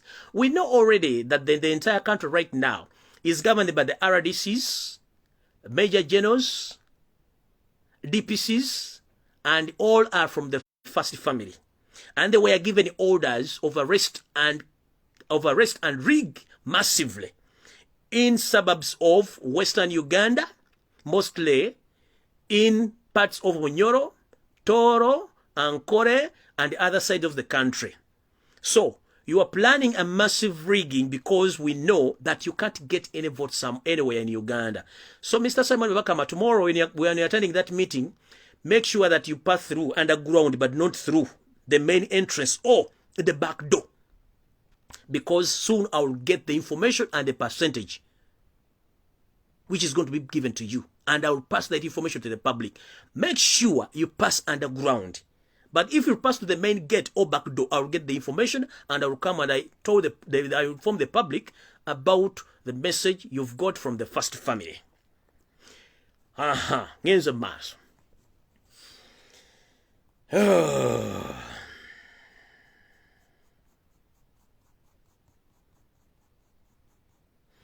Nakano mukanotinge. Oluvanyuma lwakalonga tukalonze ku lunaku lwennyini. Njagala mumpulirize bulungi. Oluvanyuma nga tumaze okulonda akantu kano kennyini akalunga. Robert Kyagulanyi Ssentamu akawangudde naye nga bagenda kulangirira Museveni. era SFC ne State House nga bagenda okulagira bivudde mu kulonda balina ekibozibozi ekyokumalwa nga banywerako emberengezi n'ez'amawogola kibagenda otandika okunyumya mumpulirize bulungi nnyo balina ekibozibozi ekyokumalwa oba kibalira ku mpuuta wano ku kabuusu nga batudde ku kkubo kibagenda okunyumya abagenda okinywa bye baani abakulu mu magye bagenda okuvayo kutandika okwerogoza ng'abaliko lubaale w'embizi nga bagamba nti Museveni yawangula akalulu kino kigenda kutwaliramu ne babbuloga ba NRM mugenda okulenga batandika okweyogeza ebigambo bitakwatagana ng'empale za mukama waabwe Museveni nti Museveni awangudde akalulu kano nga ne EC oba EC tennalangira bivudde mu kulonda era bagenda kuleta ebibozibozi okutandika okumala mu bannayuganda amaanyi okubalaga nti yose tubasula awangudde akalulu kano naye njagala mbaga ekiga kimu fe akalulu kaffe tukalina nabagambye ennyanja esigala nnyanja ne bw'ogisenako amazzi tegaggwamu tukulidde kuleka Victoria tunywa amazzi gayo tekalanga mugende mulonde mu bungi ate musigale mukuuma akalulu kammwe Museveni talina kkomera lisobola kusiba abantu miliyoni 45 kubanga n'amagye galina tegawula mitwalo wadde mitwalo 4 tagalina kubanga n'amagye emitwalo nagagamba already emitwalo 35 giwagira bannayuganda n'enkyukakyuka ekyo takimanyi kati njagala mugende mu bungi muyiwa akalulu kano njagala bulungi mugende mukuuma akalulu kano agamagye n'emmundu babatiisatiisa bya bwerere tekyo bagenda bakola mugende mulonda akalulu ono balete amagye gaye bana bali embizi ku kabuusu batandika okunyuma ebibuuzo Museveni awangudde nga nekyama balangirira aba ena bloggers obana banasime ba ideologies mbikoze bite bana bafu batandika okuleta ebibuuzi byamalwa nga banyumya emboozi ez'ekisiru Museveni awangudde awo ndo wenfundikidde emboozi y'amawulire nga njagala genda kumwanyinaze Nakangubi full figure ovuddeyo n'okola video n'oteekamu erinnya lyange n'oteekamu Robert Kyagulanyi Ssentamu erinnya era n'ovuma family bubi nnyo n'ogifuma nze ndowooza nno mu byobufuzi ebiseera ebisinga twetaaga twogere ideas so si kuwaayira nakonjera bigambo bitakwatagana ng'empale za mukama wo Yosef Tabasira mutano wa Kalekyezi mwannyinaze Nakangubi full figure nalina kwesonyiwa kubanga nkumanyi nnyo lwakuba saagala kwogerako kuba nalina kwesonyiwa manyi solewo nalina kwesonyiwa naye ebigambo byoyogedde tebinsanyusizza nze nno gwola abasiri mu ssiru nga bw'olowooza nsobola okuwemula kubanga nkulinamu PhD nsobola okuvuma ne nkujjamu n'empale y'omunda kubanga nnamu diploma nsobola okunoonyerezaako ne mmanya n'ebikuli waggulu mu magulu ago naye sisobola kubyogera kubanga abantu abalaba information eno bantu babuvunaanyizibwa balina abaana balina okuyiga ebyobufuzi n'okumanya engeri amawulire gye gatambulamu ekyo sisobola kikola okujjako okugaba ebigambo bino byammanga full figure bw'obanga ogobanga musajja munno olekanga mwezi n'akuzza tewali munnayuganda atasobola kuwemula taliiyo teri munnayuganda tamanyi kitundu kya mbiri oba kiyita ng'akibisseeko oba ng'akyambudde teri munnayuganda atasobola kwogera ekigambo kubanga ffenna tulinaako obuntu ate tunyiga tupangulukka ne mukama wo Yesu Tabasira mutano wa Kalekyezi amanyi tuyita idiots embizi ebiyenje ne tusirika ate naye awemula tukimanyi okuwemula kyovula abantu ffe ne bw'otuwemula tetukyalina kye kisalaleero naye okuwaayiriza omuntu n'oyogera ebigambo nze ontaddemu nga sikuwogera maze ebbanga w'emyaka emeka sikuwogerera kuba sirina budde bwo naye njagadde kugamba ebigambo bino omanye nti nina bingi nnyo full figure ogenze n'ogamba nti nno Robert Kyagulanyi Ssentamu nsime biki njala kubuulira Robert Kyagulanyi Ssentamu ng'oggyeko kumanya nti Bobi Wine tolina ky'omumanyiko wadde singo not tolina ky'omanyiko Robert Kyagulanyi Ssentamu omaze 10 consecutive years nga toyimba nga terina akulanga mu kivulu njala kubuza full figure wali obaddeko mu firebase ame oba firebase crew wali obadde Robert Kyagulanyi Ssentamu nga asasula ettaka kuwazimba ennyumba wali oguze kakasawo ka sementi nga n'olunaku lwasooka ogenda oba olunaku lwasooka ogenda mu makaage lwagenda n'omuvubuka simanyi ayimba genda ogule emmotoka ne mugendayo wagenda nabisirika nebigoye bifu nga babi ategese ekyemisana gye tuyita bufe n'ogendawo okulya kwera emmere wagisenera wayogala gitolera mu kaveera ensi neekulaba ng'olufaanana bubi nnyo tolina ky'omanyi ku Robert Kyagulanyi Ssentamu na famire ye oyogedde ebigambo bingi okwagazaako okudimiininga Robert Kyagulanyi Ssentamu naye tomumanyi bw'abanga babi tamanyi Kyagulanyi bw'abanga baganda be tamanyi Kyagulanyi n'abayimbi bayimba nabo kati gweotandika okumanya Robert Kyagulanyi Ssentamu tomumanyi naffe kennyini bamwogerako tetumumanyi ffe tumuyinamu ssuubi nti agenda otuusa mu Uganda empya naye okumumanyira nti nkiddamu omaze emyaka 10+ nga toyimba tebakulanga naye mu kivulu Robert Kyagulanyi Ssentamu gw'omanyiira alina kati ennyimba zafulumiza olwaliro weziri zitunda kikyomumanyiko tolina oba olina omu ku baganda bwe wayagalako he's less concerned about that kubanga ggwe okuba munyumya emboozi nga muze tulina if story tumumanyi full figure Kyagulanyi tomumanyi Kyagulanyi gwogamba mbu simanya asoka kulakulanye ghetto singa teyali Kyagulanyi kwogera Kamoocha tiyatekawo studio ne batazadde bemukulizaawo wandibadde omanye Kamoocha kyenkubuuza Robert Kyagulanyi Ssentamu abayimbi bakutteko obamanyi obungi kyembuuza muyimbi ki gwe wali ojjeeyo gwe mu kibiina kyo oba olina ekibiina kyo n'omuteeka ku nsi nti wuuyo ayimba tomulinaawo wali okozeeko bandi togikolangako wali okozeko studio nga mulimu n'akazindaala akalema tokikolangako tukimanyi bulungi ne motoka zonna z'olina zonna toyina kaadi yazo bakuwa mbuyinza kuvuga stand tukimanyi bulungi nnyo nze gw'olumba sina buzibu naawe wabula neesonyiwa kyenjagadde kugamba nti va ku Robert Kyagulanyi Ssentamu mind about your business abaana bavuma tuvuma nze nsobola okuvuma nekujjako ne waya n'ogenda naye butabika bakuteekako nomenowota nze ndi muvumi ndi wa bbaluwa lwakuba nti nina respect ndaba nina family tulina abakoona abamikwano tulina abantu abakulu bapali information otherwise nandikwambudde njala kugamba ekigambo kino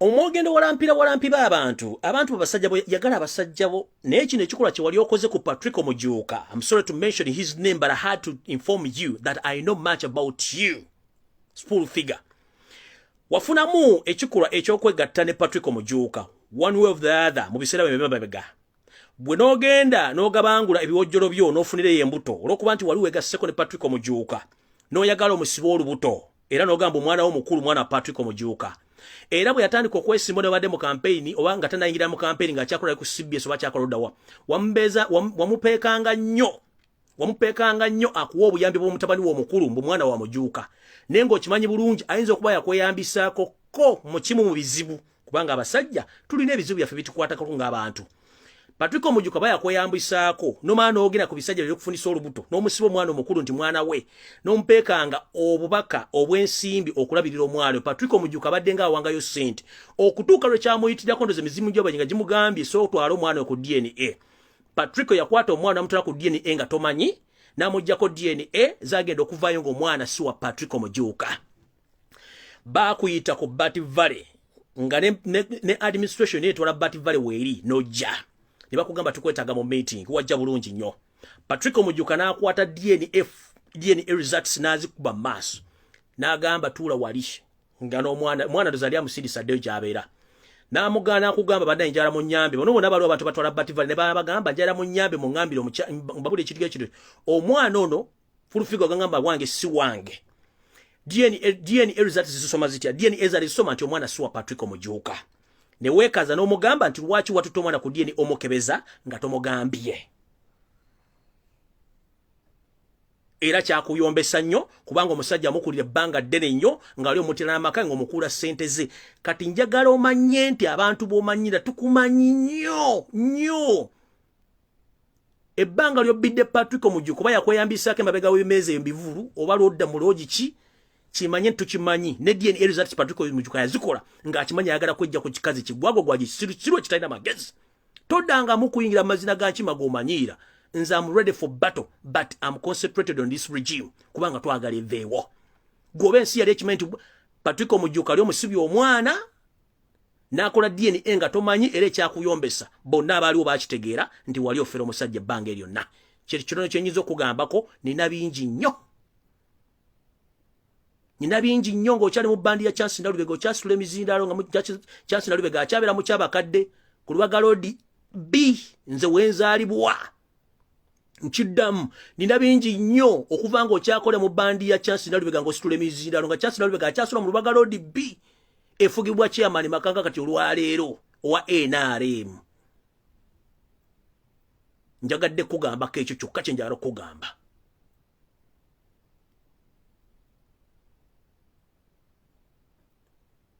toddangamu kummanyiira era tokiddangamu ne Kyagulanyi mujja mu kamwako lya ssente zo buulira abantu NRM byegenda okukola so sikumanyira Robert Kyagulanyi Ssentamu he is less concerned about your problems si yakugamba ozale buli kiyeje kyosanzeemu owulidde mukulu buulira abantu NRM byegenda okukola naye gwe lwogenda n'ojja n'ozira Robert Kyagulanyi Ssentamu yakulira ki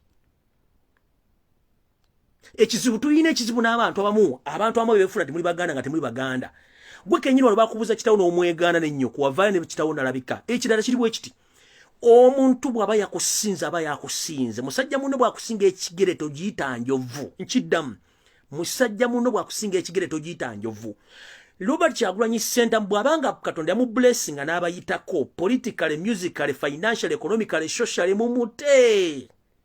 Akuyiseko abakuyiseeko mujja genda otandika okuloga gwe muloga aba yagenda. If someone is blessed,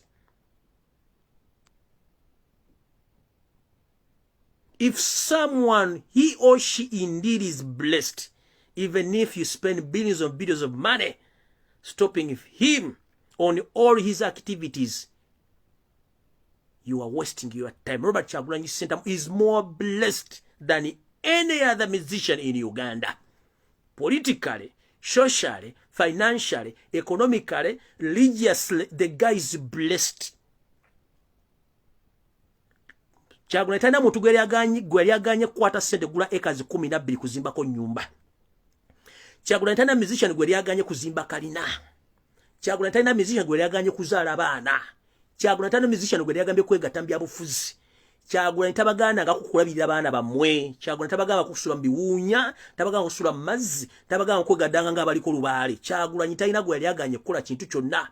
In fact, n'abantu mubadde ku blessing bwategeka ebivunde mujja ne mutundawo emirondo gyammwe, emmwanyi, obupiira bugali mpitawa n'ebintu okufunako ekyobulamu.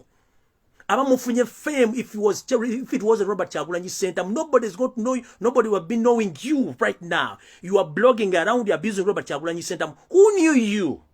If it wasn't Robert Kyagulanyi Ssentamu with the people power, ani andibadde akuwa bargaining power kutuuka gy'oli? If I may ask, teri yali akumanyi.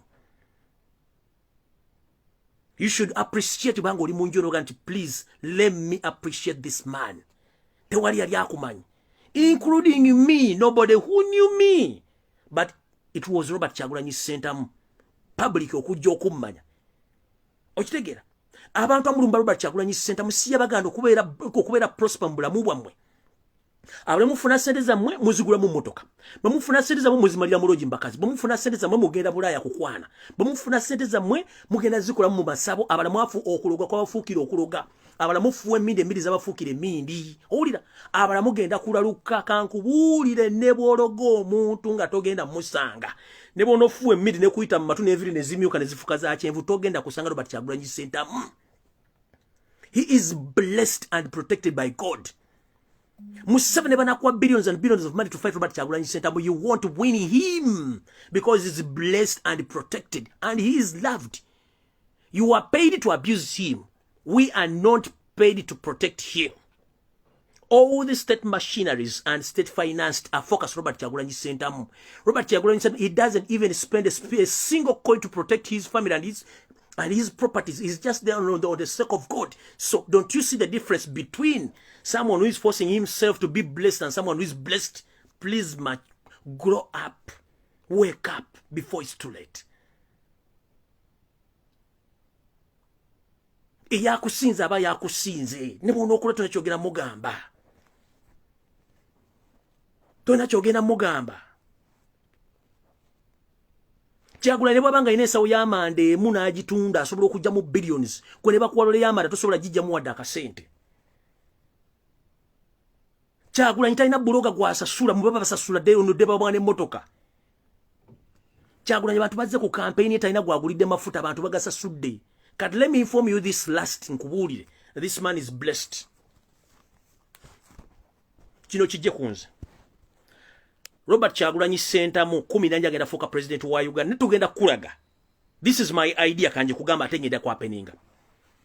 Uganda batubanja billions and billions of money in debts ku international level.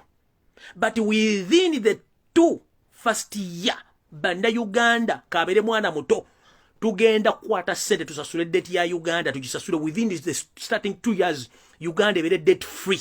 Buli muntu anasoboka ajja kwata omutwalo 15 abakakade bagenda kawa tusasula abazungu sente zabe zonna tuzimalejo free of charge because of Robert Kyagulanyi Ssentamu and the love jetulina. Nchiddamu abantu be Singapore Malaysia basasula government ye bali bagala bwe yajja mu buyinza. Singapore Malaysia bali bagibanja billions and billions of money mu World Bank MF. Omukulembeze gwe bali bagala bwe yajja buli muntu yakwata sente za Uganda omutwalo gumu ne bazisasula buli mwezi nga basasula omutwalo gumu.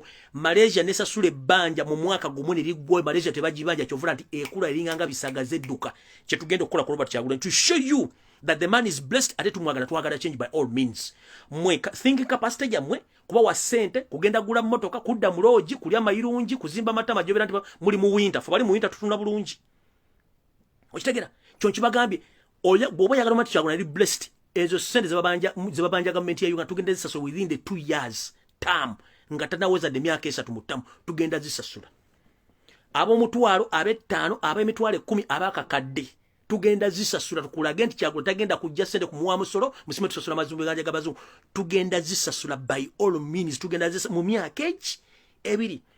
Ola campaign azitambuzizza nga musibye mobile money sime musibye account sime mukutta abantu campaign ziwedde katugenda kulonda. Campaign tugenda kulonda mwe muina sente muine munde mutandise okudduka muddeno mulinga abali ko lubale mudduka tugenda kukola buli ekisoboka. Bino byenjogera mbyogera kubanga njagala change ate njagala eggwanga lyange nzire mu jano nvuma nvume emirundi 10 I don't care kubanga when I'm fighting for my nation and when I'm fighting for the oppressed people I don't care any kind of abuse. You are free to abuse me but I'm telling you the truth and I know who the hell are you. But unfortunately mbale sagala kulumba do kobole.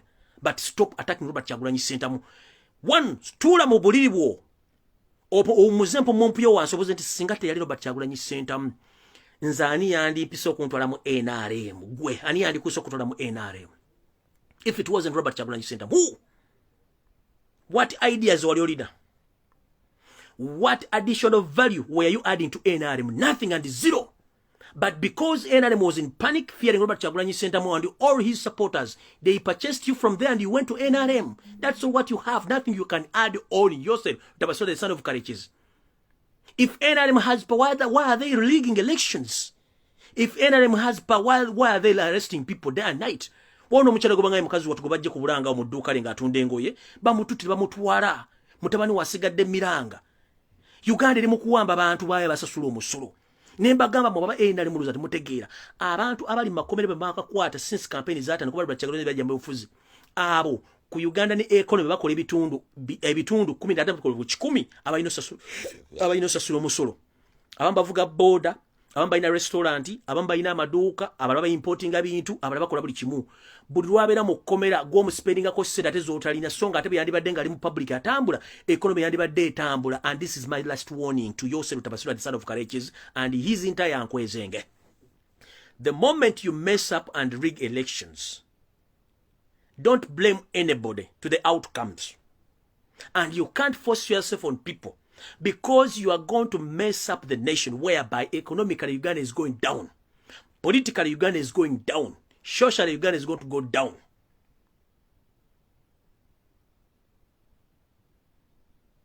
So please don't force yourself on Ugandans. And don't use any kind of excessive power on Ugandans. Because we are tired of your regime. And your ignorances, your arrogance, intimidation, and killing Ugandans.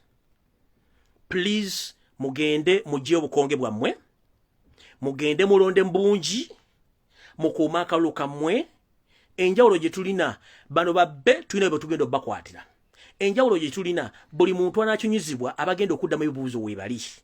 Nalabye omumpembe alina otulevu otuwanvuyirivu nga yogera ebiga bitakwatagala ono yakulira amakomera. Mukulu Simon Byabashaija oba ye Simon Byabashaija omukulu w'amakomera mmanyi nti one time nawe ogenda kufuukako omusibe ali mu kkomera omwo. Muina arrogance eyogera mu bannayuganda nga mulinga abalowooza nti ensi mwanjigula. Byabashaija oba Byabashaija oba Byabaki mukulu njagala respecting ekisooka respecting amateeka. Ekyokubiri respect your family. Ekyokusatu twetaaga ebintu ebikulaakulanya eggwanga zani okukola ki okutta abantu. Ojja kuba mu kkomera ng'olina okuddamu ebibuuzo ate ng'olina by'olina okuddamu eri eggwanga n'abantu ba bulijjo. Nze nno sigenda balwisa mukama bankumira takumira mpeera n'akulabako akatono aba akyadde mukkirize okugenda kwange enswaswa etayanula yereega engalabi kangende mpumuze engalabi yange nga n'obudde bukyali era wetugambira nti Dawudi budde butuuse wetugambira nti nsanze omukadde ejjo byanga anoga ejjobe lye gwe lyo lyakuladde oddisiga otandika oddikola kyoddinoga munnange nno atali okutambulira kusibira y'amenvu mundeke nange ngende mpumulemu naye temwerabira ngenda kuza omwezi 14 omukulembeze Robert Kyagulanyi Ssentamu ali ku kifo kya namba 5 mulonda n'emirembe tosaza mu kalulu ka Yosef tabasula mutano wa kale kyezitiki nga Kyagulanyi ne Manvuuli abakulembeze bonna tubalonde tubateke kyenkanye abantu baffe bennyini ababuliziddwawo kitadonye kya Muganda Feseru Nkuuma n'omukyala gwe bakwatidde ku bulange obawambira bamutuwala mama yonna gy'oli tukusabira naye nga tugenda tutandika okunoonyereza baani abakututte n'olwaki bakututte njala kumaliza nga mbagamba nti olwaleero ebadde special edition naye olw'okuba twagala kukyusa ggwanga program y'olwessande ebimuli Mbulange Emmengo ngenda giyimirizaamu mpaka nga tuyingidde ensi ensuubizi nkiddamu program eya buli lwassande ey'ombi muli Mbulange Emmengo ngenda giyimirizaamu antiru nga tuzze mu Uganda empya kubanga nabagambye struggle etandika 14 so omumpembe Karoli Wasanya Charles Peter Mayiga kino kyekikweyibaza nti nkuvuddeko kubanga singa nfuna information ekwatako I'll come back ate sijja kuddira ku Sunday Bimuli kubanga gambye I've suspended all Bimuli program of Lange Mengo starting today until we enter the new Uganda when Robert Kyagulanyi Ssentamu is the new president of Uganda so right now tugenda kubeera mu politics kasameme paka nga tufunye gwange pya but Emmengo temugezene mukola ebikolo by'ekisiro mwoza nti neba sembajjeko amaaso gange kwegali mpaka naddala omumpembe Charles Peter Mayiga nkulabula togezane we kubya lubaala ataliwo wa kubanga ulwale wo mujja Tanzania na Nigeria nkulaba program y'olwessande bimuli suspends until further notice nga Uganda eteredde mukitegedde bulungi kubaka tuyina program zikasama zigenda okujja tumenda okufuna information so may God bless Ugandans step bless mwenna mbagala nyo bana Uganda bino jasinzira okuliza mweberere muti babatiisa okufa kumu n'okuzukira kumu tuyinza n'okubanga tuli ku nsi kuno tukubembe ku tuleekana naye nga mugulu wasinga obulungi nga tuti okufa yesu kola cha bagenda tebakola kitibadda so gwali awo ozambo simanyi tuti okufa waliwo yafudde nadda kubanga tuyinza okuba tulina tukubembe ku nga gye balagayi wasinga obulungi do you copy so mweberere mu kulwanira eggwanga lyammwe gobayita hero yo muntu walwanira eggwanga lyo ditusawirira okubeera Kyagulanyi rode ye kati yafuka dda hiyo ate tuwagala nga tufuzeeko tulabe embeera empya bwetambula mu Uganda mukama bankumira takumira mpeera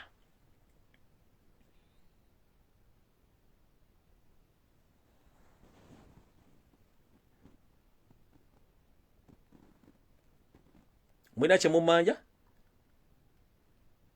temuna kyemumanja naye aba iso semwai SFC mwegendereze ekibatambulirako temukimanyi safe house mmotoka bana Uganda ekibatambulirako temukimanyi Moses Kigongo kantandika okukola profile gwe nja kuterako message Moses Kigongo nzijako nja kujja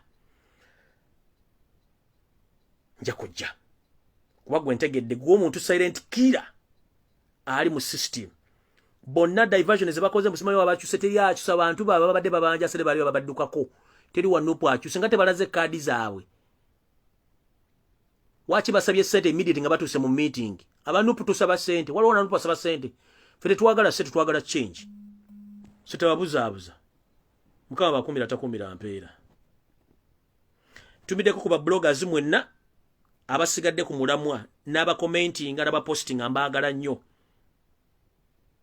abagenda mukama bawumuze emirembe tuli basanga ekirabuli alina page ng'ekyali ku mulamwa please mugikumbe nnyo abatamanya ngamba tebatudde abagala okuhakinga page yange mujja kulwawo nga muna abakugocha nze yange tebagihakinga nabagambirawo mwiraba